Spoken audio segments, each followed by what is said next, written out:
That's not just the sound of that first sip of Morning Joe. It's the sound of someone shopping for a car on Carvana from the comfort of home. That's a good blend. It's time to take it easy, like answering some easy questions to get pre-qualified for a car in minutes. Talk about starting the morning right. Just like customizing your terms so your car fits your budget. Visit Carvana.com or download the app to experience car shopping the way it should be. Convenient, comfortable. When you need mealtime inspiration, it's worth shopping Baker's, where you'll find over 30,000 mouth-watering choices that excite your inner foodie. And no matter what tasty choice you make, you'll enjoy our everyday low prices, plus extra ways to save, like digital coupons worth over $600 each week. You can also save up to $1 off per gallon at the pump with fuel points. More savings and more inspiring flavors make shopping Baker's worth it every time. Baker's, fresh for everyone. Fuel restrictions apply. Yo, Browns fans, it is Kenny Mack, and I'm calling to kick off this show, and we're kicking it off with Treyton Welch from the Wyoming Cowboys, and he's number 82 for our Cleveland Browns. So let's hear what the dog's got to say, let's hear what he's got to say, and let's kick this party off. Let's go, baby.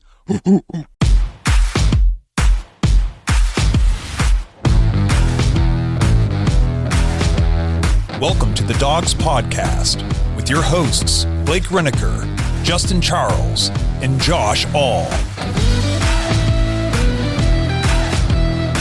What's up, Browns fans? Welcome back to episode 400 of the Dogs Podcast. 400. Some of you guys have been here for maybe all 400 episodes. I think there's probably only one person who's watched all 400, and it's probably John Nye. Yeah. John Nye.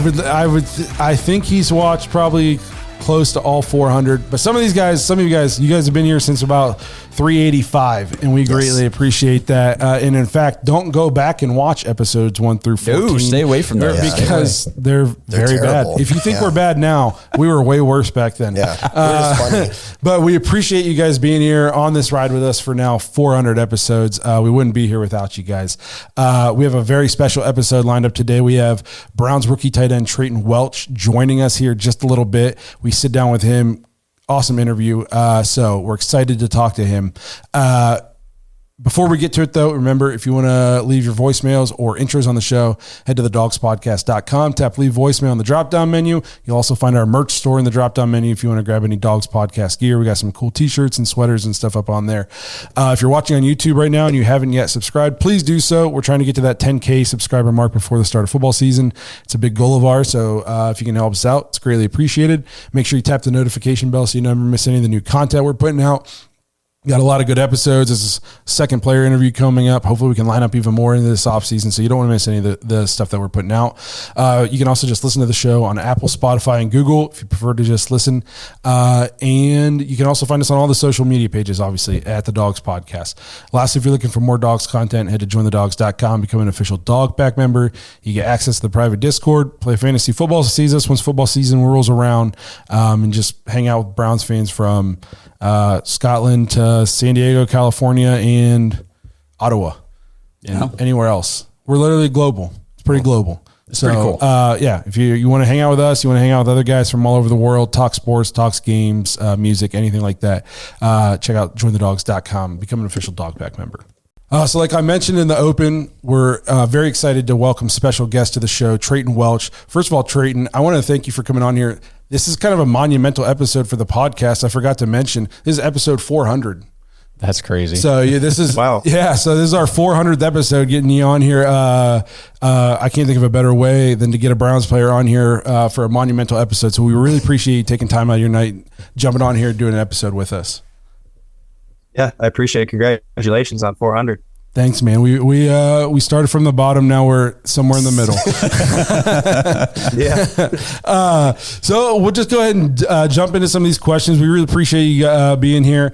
I guess like just to kind of open it up, how was rookie minicamp, man? Your first NFL rookie minicamp. How did you like it? Was it fun? How do you think it went? Yeah, it's a lot.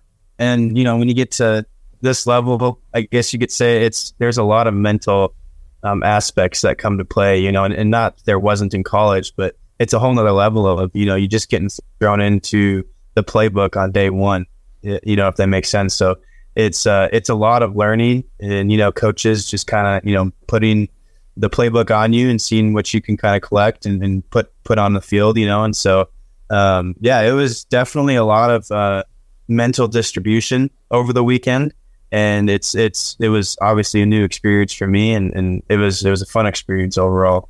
I forget the exact quote, but I thought I saw Coach Stefanski said something over the weekend about we're going to throw everything we can at them. They're going to be totally overwhelmed, and that's fine. We know that. So I'm not surprised to hear you say that. I just kind of absolutely. We're going to get to a voicemail from one of our dog pack members. Before we do though, I already had a question kind of lined up. So I wanted to just get to that. We actually saw some QBs. I think it was Dan Orlovsky and Chase Daniels online kind of put videos out about past playbooks. And I mean, some of them were like encyclopedias. And I was just, how daunting is that? I guess you touched on a little bit, but like we always hear that so much of the game is mental, but just like, is it overwhelming when they just hand you this big book and say, hey, we're going to learn all this today?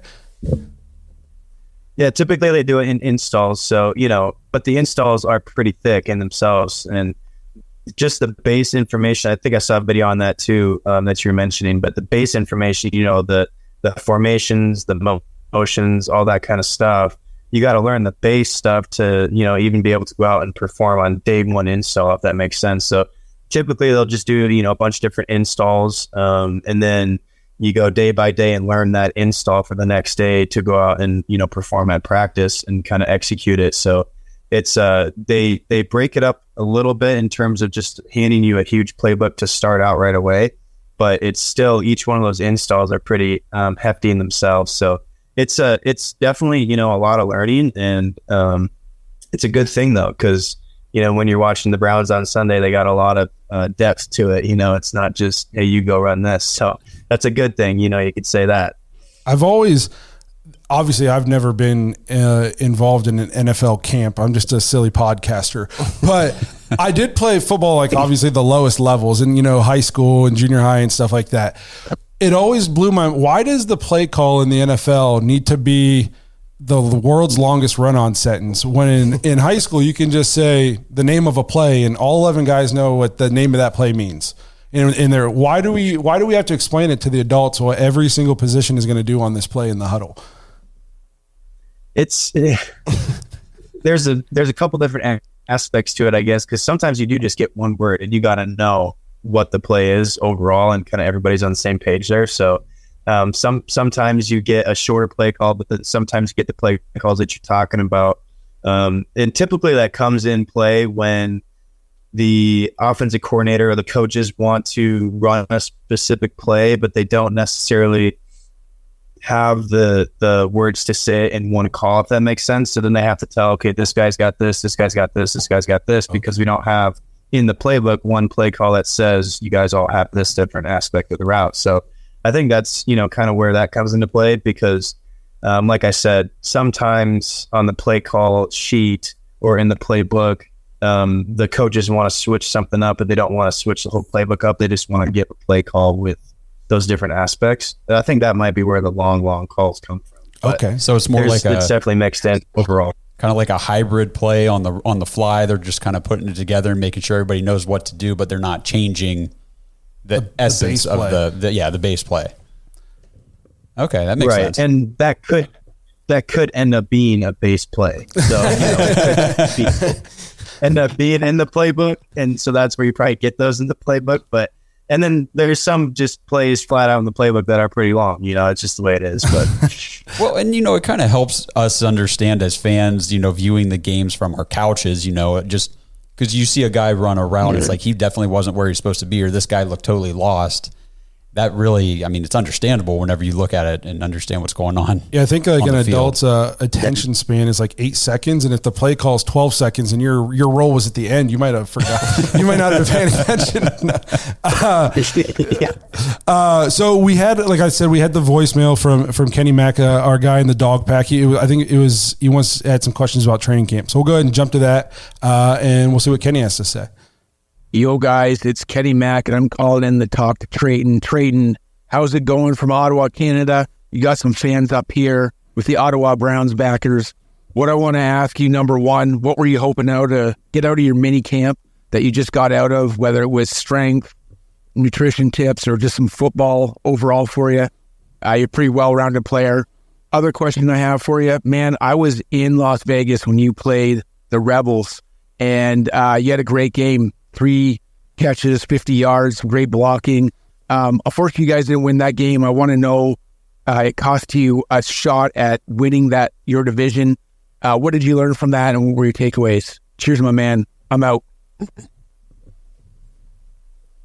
Yeah, so first off, just the rookie minicamp aspect, I think I just want to go in and learn as much as I can, kind of as we talked about, just get the base of the offense, get everything down, meet new people, kind of give a great first impression, if you will, and just kind of be myself, because you don't have to be anybody but yourself, and so being grounded in Christ is hugely important for me. And so go in and just, like I said, soak up as much information as I can and just be who I am, so, and then, on to the next question. That was a heartbreaker against UNLV, and they were a solid team this year. The Mountain West is no joke, the conference as a whole. And I think it was before that we had lost to Boise State, and that kind of hurt ourselves. And then going into UNLV, it's just one of those things that, in any level of football and in any situation, every game matters. And that's the mindset that you got to have going into every single game, is every single game matters like it's the last of the season, And football is a really cool sport where most games in the regular season do impact the postseason, if that makes sense. So like, there's only 12 games in college ball regular season, so every single one of those games matter, and you got to play every single one. Like, it impacts the off season or the postseason, because it does. So for us, it was devastating to lose one of those important games. Yeah. So, coming out of minicamp, I guess, you, and especially you being a tight end, Tommy Reese is the new tight end coach there in Cleveland. And, we've talked about him on the show ever since they brought him in and all that. But what was your first impression of Tommy Reese? And, did you get to have a lot of interaction with him, or just what was your experience over the weekend with him? He's a great guy. He was in my shoes years ago, so he kind of knows what the experience is like, and so that's kind of cool to have as your coach, be able to, soak some knowledge up from him and get some advice from him, which is pretty cool over the weekend. But he's a great guy who knows football and knows what he's talking about. So it's really exciting to continue to gain information from him from a football perspective overall. And like I said, he's a great guy too. So I'm excited to continue to build that relationship. I mean, I know tight end for sure is, I know this is a little off the script here, but just, it's one of those positions where when we saw that the Browns had signed you, that you were coming to Cleveland, it was like, oh, okay, this is kind of a bigger deal than a lot of people might realize, just because that is a position where we don't have a ton of depth. And there's a great opportunity in that area of the roster for you to carve out a role. And it's very exciting to see you at rookie minicamp and to be following along. But what's your mindset as far as just approaching the team, and what is your, I guess, what's your expectation for yourself moving, through the summer here? Yeah, I'm my biggest critic. And so every day I'm going to hold myself to a standard that, nobody else really holds me to, even though there's standards being held no matter what, by coaches and team and everything. But I'll hold myself to, very high standards. And for me, my biggest competition is myself. You hear that everywhere, but I think it's important to, stay in your lane, if you will, and put one foot in front of the other every day.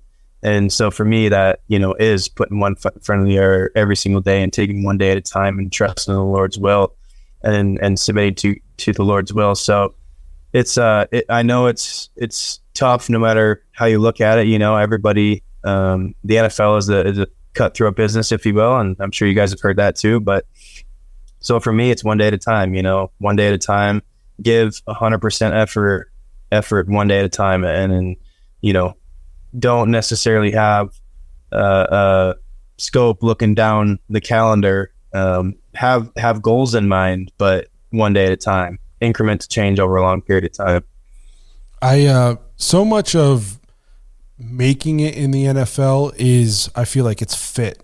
You know what I mean? Like I think there's been some like really, really talented players throughout the league's history that might have not have gone on to be what they could have been because where they got drafted or traded to or signed or whatever, it just wasn't a good fit for them either stylistically or, philosophy wise with the coaching staff. So how did you, I mean, I think I saw you had, kind of your pick of the litter of where you wanted to sign, post draft. How did you land on Cleveland as it being like, this is the right fit for me, where I can go and kind of, put my stamp on it? It's certainly something that you talk about with your agent. If you fall through the draft, you got to look at where you want to go, and on paper, what does that look like and whatnot. And prayer was certainly a big piece of that, the biggest piece of it. And for me, I think I think I might have told you guys, but Coach Tommy Reese was on the phone with me a little bit. Coach Vrabel was on the phone with me a little bit. So there's interest from the Browns. And so I think that's a big piece too, is if, they're interested, then that's a big factor in it. And so those are kind of a couple of things that went into that decision. That's right. Okay. So now I'm remembering that conversation. I did read that where they were staying in touch with you throughout the entire draft, right? The Browns were making sure that they were calling you and keeping you, keeping connected with you. What's been, I guess we're going to let you ask a question. I swear, Justin. You're good. You're good. What's been your, your overall, I guess I don't know, reaction, but like to the Browns coaching staff? You got Stefanski's now a 2-time coach of the year. He's been coach of the year 50% of the time years he's been a head coach. We got Jim Schwartz, who's kind of almost like a legendary defensive coordinator. Mike Vrabel is kind of like, he's a legend in the NFL as a player and in college, and he was a great coach in Tennessee. So what's kind of been your impression of just the coaching staff there in Cleveland? Like, how have they made you feel welcome, how they run things? You can even include Andrew Berry in that. I feel like he's very detail oriented. What's just been your overall impression so far of the staff?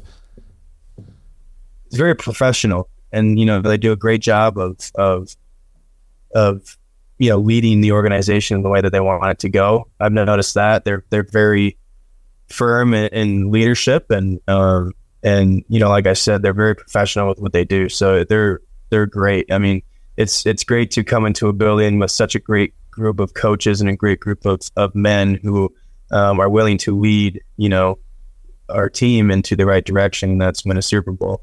So they make it very clear what their standards are. And I think they intentionally, like I mentioned before, put one foot in front of the other every single day in order to get the team where they want the team to be. So I think that it's a great staff overall, and I'm blessed to be here. Hey, so I just kind of wanted to ask you, I'm guessing the last few months have been kind of crazy. What was like the whole pre-draft process like, and just your experience with it? Yeah, it's definitely a lot, but I think it's different for everybody too. I wasn't a combine guy. I went to the College Gridiron Showcase for a weekend. So all that stuff, there wasn't a ton for me there. So I'm sure there was for other guys.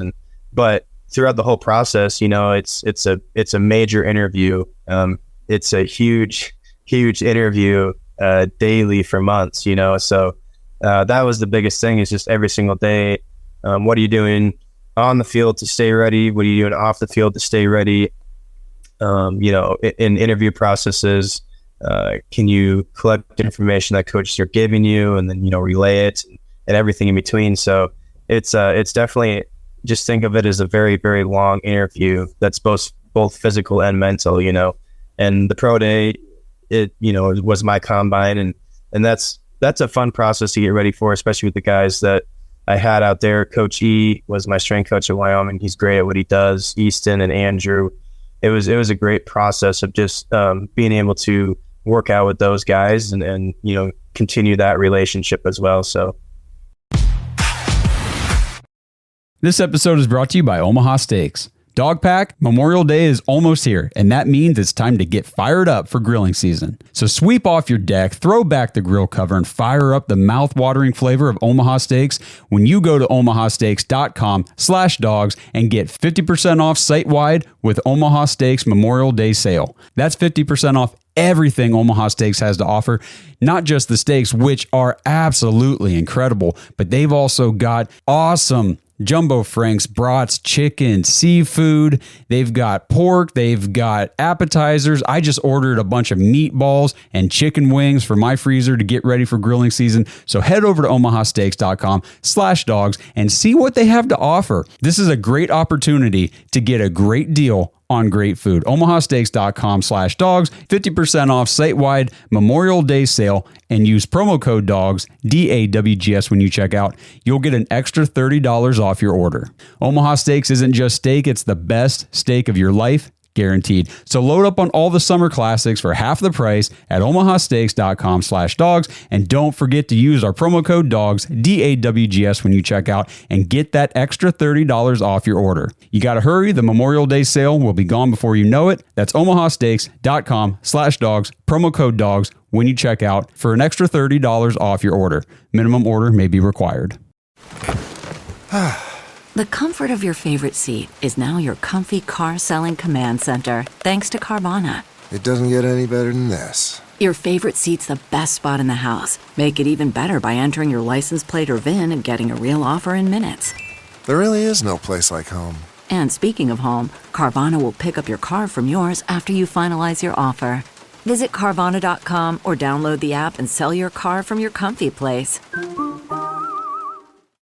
When you need mealtime inspiration, it's worth shopping Baker's, where you'll find over 30,000 mouth-watering choices that excite your inner foodie. And no matter what tasty choice you make, you'll enjoy our everyday low prices, plus extra ways to save, like digital coupons worth over $600 each week. You can also save up to $1 off per gallon at the pump with fuel points. More savings and more inspiring flavors make shopping Baker's worth it every time.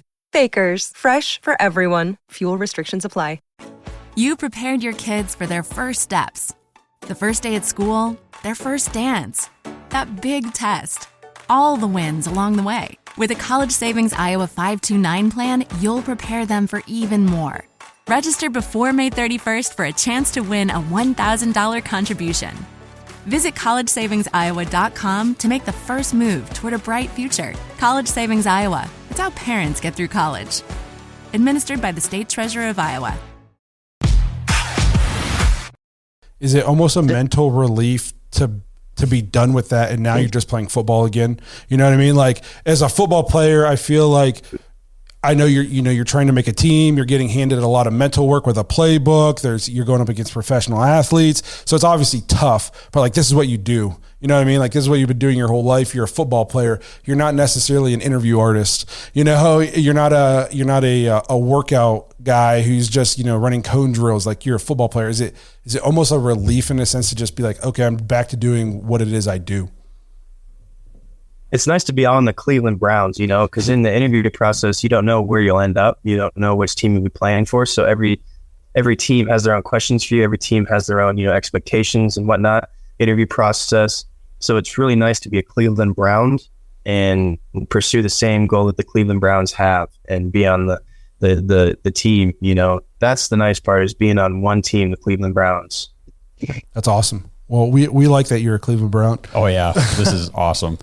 We had a question from another member of our Dog Pack group on Patreon, and it was kind of, I'm just going to read through that, and then I'm going to mention what Barry Shuck from Dogs by Nature wrote about you on their website. He's kind of one of our, I don't know, I guess leading correspondents. We talk to him all the time on the podcast here. But the Dog Pack member said, given the team's interest using David Njoku more on the outside as a receiver, how do you feel that your inline blocking skills as a traditional wide tight end contribute to your overall versatility and your effectiveness on the field? And then when I was reading Barry Shuck, he was talking about how your skill set with being very athletic, you got like, what was it, an 8.75 RAS? I don't remember. Well, we were impressed with it. Let's put it that way. We're impressed with that. And so anyway, he was mentioning that your skill set would fit in Cleveland very well because you actually could contribute more as a move tight end, and that would maximize your athleticism more in the play action game. So I guess that question is just kind of, where do you see your skill set lining up the most effectively in the Browns offense? I want to be a guy in I want to be a guy that the coaches can rely on in any situation, and doing the best of my ability in that situation. So I want to be a guy that is so willing to block and extremely willing to catch the ball as well. I don't want to be a guy that says I only do one or the other, or I'll only do this or this scheme or whatever. I want to be a guy who is extremely willing to do everything that the coaches, want and expect me to do, and do it to the best of my ability, and do everything I can to get better at that, because it's a process, and I always like to tell myself I need to get better at everything. I'm not satisfied in anything that I have going on right now. I want to get and need to get better at everything. So for me, I guess to answer the question is, I want to be a guy that is extremely willing to do anything that the coaches want or expect me to do to the best of my ability. That's awesome. I mean, I was reading stuff about you, and I think it was your high school coach. Maybe they said that they refer to you as glue hands or glue handed or something like that, because you catch everything. Did you just set high school records or almost set your high school records or something like that in receiving, right? Yeah, I think whatever it is or means, I was the second all-time leading receiver in Minnesota behind Michael Floyd. Okay, so that's what it was. I don't know exactly which categories, but yeah. So it's very impressive, and you seem like the kind of guy who would remember every drop you ever had, if you've ever had any. You know what I mean? Like that, if you dropped one pass out of 300, that one drop would kill you. Am I right? Appalachian State this year. I knew it. We're big Appalachian State fans on this program for what they did to the team up north. I guess I kind of want to jump in here. Speaking on, you want to be versatile, do everything the coach asks. Has there been a particular tight end that you've maybe modeled your game after, or any of these guys in the pros that you've kind of watched a lot of tape on to pick up things on? Anybody you've talked to? I think in watching film, like Antonio Gates is a guy, it's just incredible at what he did, and guys like that. And George Kittle too, like a guy who is extremely willing to do both, it seems like, own the run game and own the pass game and do the best visibility in both. And so he's a guy that you can certainly look up to in the sense of no matter what it is, that he just seems like he wants to attack it. So that's kind of what I want to do as well, to the best of my ability. I was going to say, we've got a guy like that already on the roster too, right there at your position, that you can learn from. I mean, David Njoku, we talk about him all the time as a guy who has just embraced the role of whatever you want me to do, I'm going to knock it out of the park. So yeah, and he's a guy that, since he was at Miami, he's been a guy that I've looked up to as well, because he is so versatile, and he's a guy that can, like we've talked about, block a defensive end and also go and just make a one-handed catch on 4th and 10 or whatever it was in that game and send it to overtime. So he's definitely one to watch for sure, and I appreciate that. Josh kind of touched on it with the glue hands, the nickname. Is that your nickname, man, or what's a nickname that you go by, by teammates or coaches or anything like that? No, interestingly enough, I've never really had a nickname that stuck. Okay. People call me Trey or T or Treyton, but no, I've never had. I mean, people will say what they want with all that stuff, but I've never had a nickname that's stuck, if you will. So, yeah. So then I guess maybe this will sound weird, but because you're like on a team now, me, like I'm starstruck talking to you because you're on the Browns. You as a new rookie coming in, a younger guy, I would imagine some of these players, like you've been watching them, or is there anybody like on the team or maybe even around the league that you're gonna be like, holy crap, there's David Njoku. I can't believe I'm this close to, you know what I mean? Like, is there anybody that's going to leave you starstruck? I think any situation that there's a vet that you will watch on TV, it's an extremely great opportunity to learn from them, and so a guy like David Njoku, Deshaun Watson, Myles Garrett, I want to learn as much as I can from them, so I can continue to, strive for, like I said, putting one foot in front of the other. So anytime there's an opportunity, with guys like that who are elite in the league, to be able to learn from that is huge and important. And I've heard from, everything I've heard on the team here, they're extremely willing to teach you those things. So I really appreciate that. I'm excited for it. I got a quick question I just thought of. Have you ever taken snaps under center? Like quarterback? Yeah. Yeah, that's what that would mean. Yeah, I played quarterback all the way through freshman year of high school. Okay. Oh, look at that.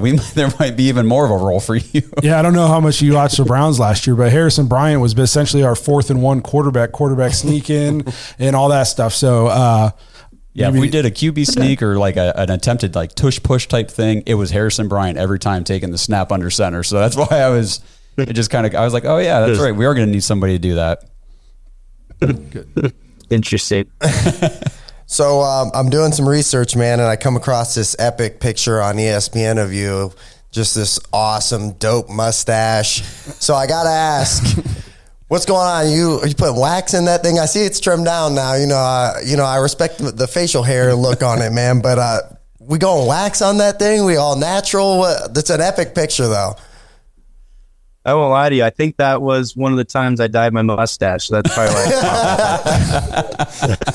Well, it looked good, man. It was very solid. I appreciate it. That's awesome.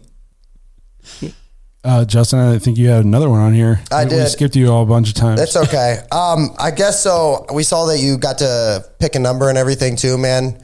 How does that work coming in as like a UDFA? They just give you a sheet basically with what's, the last remaining numbers up to, I'm guessing, 99 and go, what do you think, man? We saw you were pretty close to your college number. And then does that number have any significance for you? Yeah, I actually did not get to pick my number. I think the draft guys might get to pick their number. Okay. I'm not sure 100%. It might, differ from team to team as well, but I did not get to pick my number, but I think it's pretty cool to get 82. Right. I think it's cool to, be from 81 in college to 82 now. I think that's pretty neat, but I'm excited about 82. I know that there's a big time Browns player that wore 82 back in the day, and that's pretty cool. So awesome, man. I guess kind of in lines with that, I saw this video of guys. It said how they got fitted for cleats. And maybe I'm weird, but I just thought you just tried shoes on. But they're like wearing these socks, and it measures like every millimeter of their foot. And then there's different spikes for how much you weigh. Did you get to do any of that? Like, did you get to get your feet measured? Yeah, it was like to the dot. I think my right foot was like size 13.5. My left foot was 13.6 or something. That's so wild. I saw that and I was like, holy crap. Yeah, no, it's cool technology they got for sure. Let me see here. Do you want to ask your last one here, Josh? Well, the last question was kind of from Barry Shuck's thing, and you kind of already answered this, but maybe we'll get you to give a little different answer. We'll see. But he was just talking about tell me if this is right. When you were in like middle school, I think you wrote goals and posted them on your bedroom wall, and the list of goals it was pretty cool. It was make varsity, start on varsity, make the Nike opening football camp, make the U.S. national team, play Division I football, and play in the NFL. And so you've essentially crossed off all those goals. Playing the NFL is where you're at right now. And I mean, technically you've signed with an NFL team. You've been to a rookie minicamp. You're part of the roster. So the whole goal of playing the NFL now, I'm sure has all these other branches to it. So, you were talking at the start of the show, take one day at a time, one step at a time, but I guess what's the next step for you then in that process? Yeah, I think it's one of those questions that, obviously it'd be incredible to, have a successful career and win a Super Bowl with the team, because that's number one, the standards that we have as a team, and make the All-Pro team, go to the Pro Bowl. All that stuff would be great.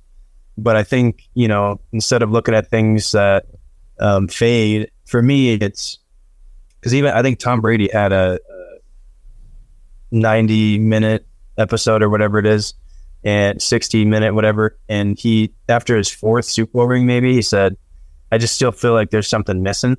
And so when you look at a guy who's extremely successful, won Super Bowls, is one of probably the best player of all time, and he still felt like there's something missing. I think for me, I just want to every single day know that I didn't leave anything on the field and use my platform for God's glory, for something that lasts forever, because, you know, our lives are a mist that appears a little while and vanishes, and everything is left behind except for what we do for the Lord's kingdom and as God through us. So for me, going along with, I know you kind of want a different answer, but going along with the one foot in front of the other every single day, something just going forward every single day is, in order to be successful, I want to know that I didn't leave anything on the field and that I gave my all 100%. And like I said, it would be extremely cool to win a Super Bowl with the team, because that's first and foremost, and, you know, go to the Pro Bowl and make the All-Pro team and maybe be in the Hall of Fame someday. Those are all things that would be really cool and that I would definitely strive for.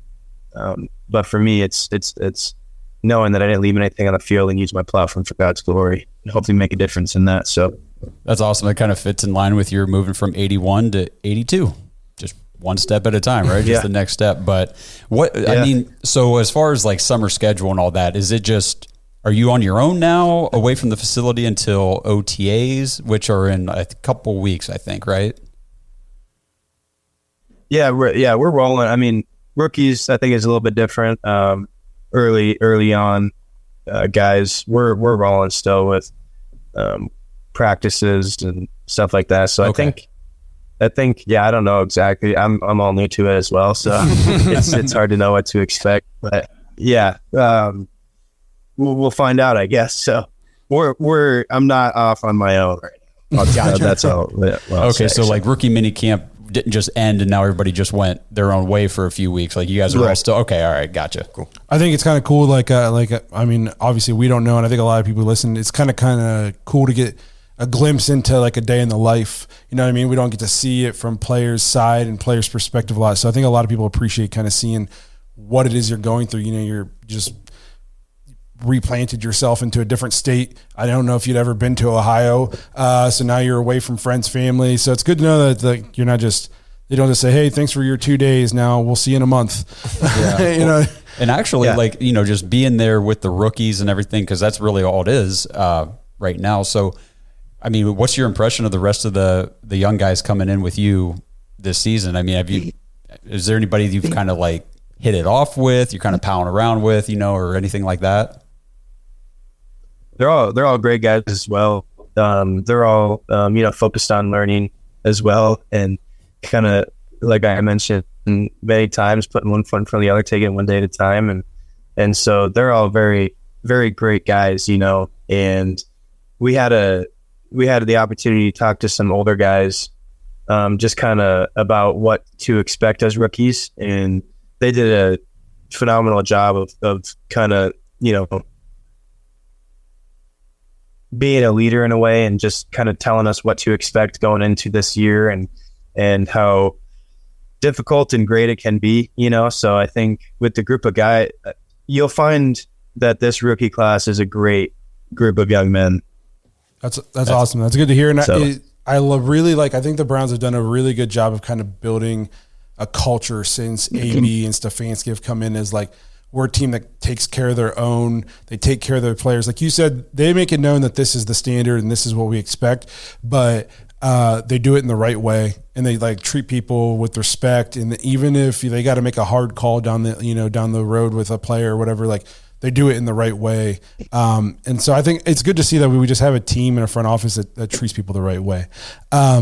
So then before we wrap this up, we learned about you, the football player, what you got going on, your goals. Just what about you, the person? What do you like? What do you do? Are you a gamer? Well, we have a lot of gamers in the Discord. Just what do you do in your free time when you're not doing football? Yeah, for me, I mean, I'm sure you guys kind of figured it out by now, but you know, I'm a believer in Christ and that Jesus is Lord of my life and Jesus is Lord of our life. So, that's, you know, that is my life. That's not just part of it. That is my life. And so outside of football, there's, my fiance actually, was a big golfer growing up. So I got into learning how to play golf 3 or 4 years ago now. And that's been a journey. I don't know if you guys golf or not. Oh yeah, I attempt it. Yeah, we try to. I go to the golf course and I swing. Yeah, That's fair. Yeah, bogey golf is good golf. Yes. Oh man, absolutely. Yeah. So that is something that I love to do with friends and family, certainly, and my fiance, of course, is playing golf. It's great to be outside and do that, and always have that one shot that makes you come back the next day. That's right. You know, That's right. It's how they get you. And then yeah, exactly. And so and I'm also just a big family guy too. So, you know, outside of football, I love hanging out with family and friends. Getting married in June. So I was going to ask you, you got a date for me. Okay. That's cool, man. It's awesome. Yeah. That's coming right up. Thank you. It is. It's coming right up. How's that wedding planning process been for you? About the same as golf? Well, if my fiance swung my golf club, it would be the same because she's doing a lot of the planning. But Are you going anywhere sweet for the honeymoon, or are you kind of like stuck in football mode right now? It'll be a little bit of both. I'll probably be doing workouts on the beach, you know. Okay. There's a small honeymoon planned. But yeah, we'll see. It's definitely a focus to stay in shape for sure. A workout on the beach is better than a workout in pretty much anywhere no else. knock on Cleveland, but in Cleveland. And I love Cleveland as much as the next guy, but it's not the beach. We appreciate you being here, taking time in. This was awesome, getting to know you, getting to learn a little bit about the ins and outs of, you know, what it means to be a rookie in camp. We appreciate you taking the time. Huge congratulations on being engaged in the wedding. Man. That's exciting. Josh just got married not that long ago. I think we're all married still, right? Yeah. Yes. Okay. I'm going on 8 years. Yeah. So, that's awesome for you. We appreciate you taking the time being here, and this was an awesome talk, man. I really appreciate it. I appreciate you guys, and congrats on being married too. Most days it's awesome. No, if you're listening, every day is awesome. Every day is great. Yes. They don't listen. It's okay. But I was going to tell you, hopefully we get a chance to get up to training camp. We usually come up once or twice, you know, during the sessions and everything. So if we get up there, we'll try to hit you up on X and see if we can't meet you in person and all that stuff and tell you congratulations once again. That'd be great. Yeah, I'd appreciate that. Awesome, man. Well, we'll let you get out of here, get something to eat tonight for dinner. And again, we appreciate you being here, and good luck with the rest of camp and heading into the rest of the off season. Sounds good. Thank you, guys. Have a good one. You too. Once again, we want to thank Treyton for joining us for episode 400. Awesome interview. Great guy. Rooting big time for him. Hopefully we get to see him here all season. Hopefully we get to go up and meet him in training camp. Can't wait to hang out with him in person. Maybe get around to golfing. I'm just talking now. He didn't agree to do any of this. So Treyton, if you're watching, I'm sorry. You don't have to go golfing with me. Sounds like we all play about the same. Yes. If you want, I'll go out and shoot a 63 with you. It'd be a terrible scramble team. Yes. We'll shoot 6 over par on our 4-man scramble. But no, we appreciate him taking time. It's obviously a very busy time for him. He's got a lot going on. So just taking a half hour out with us, and we greatly appreciate it. We appreciate everybody here who's been tuning in for 400 episodes, watching with us along the ups and downs of what is typically a Browns season and an off season. So we wouldn't be here without you guys. We appreciate every single one of you guys. And we'll see you guys sometime next week. Maybe we'll be live. Maybe. Sure. I don't know. We haven't decided. We kind of just wing it. Yeah. So we'll see you guys sometime next week, most likely. Good closing. Woo! Yeah, stuck the landing. I like to just leave them guessing. Always great triple vault with the broken ankle.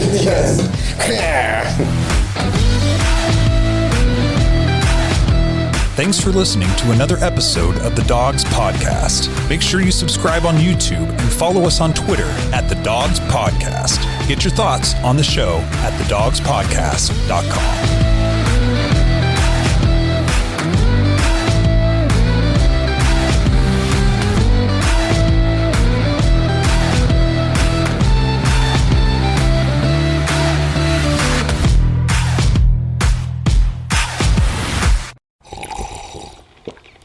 That's not just the sound of that first sip of Morning Joe. It's the sound of someone shopping for a car on Carvana from the comfort of home. That's a good blend. It's time to take it easy, like answering some easy questions to get pre-qualified for a car in minutes. Talk about starting the morning right. just like customizing your terms so your car fits your budget. Visit Carvana.com or download the app to experience car shopping the way it should be. Convenient, comfortable. When you need mealtime inspiration, it's worth shopping Baker's, where you'll find over 30,000 mouth-watering choices that excite your inner foodie. And no matter what tasty choice you make, you'll enjoy our everyday low prices, plus extra ways to save, like digital coupons worth over $600 each week. You can also save up to $1 off per gallon at the pump with fuel points. More savings and more inspiring flavors make shopping Baker's worth it every time. Baker's, fresh for everyone. Fuel restrictions apply.